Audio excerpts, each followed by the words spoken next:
Ganga Beats Music.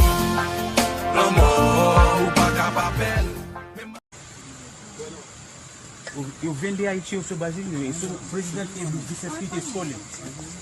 Você sabe muito bem. Você sabe muito bem que vice-presidente meu escolhe para dirigir o país, Você está entendendo bem, você está entendendo, estou falando brasileiro. Você não acabou. Você está recebendo mensagem no meu celular.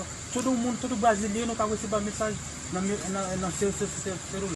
A empresa, o que ele faz? Ele deu um espaço enorme para ele. Esse cara é doido. Eu fui lá atrás dele e falei, ó, tem que respeitar o presidente, rapaz. No dia seguinte, estava aqui na Câmara dizendo que ele era o presidente. Ele é doido, eu fui lá atrás dele, ele falou, cara, eu sou presidente do Brasil agora. Aí eu fui perguntar, ele falou, pô, a cabeça dele tá doido, presidente. Eu pedi desculpa aí em nome da gente, porque a gente tá contigo, presidente. E tamo junto, presidente. Valeu, valeu. É nóis, obrigado. Você esteve lá no Haiti quando o exército estava Sim, lá? teve lá. Obrigado, presidente. Valeu, satisfação.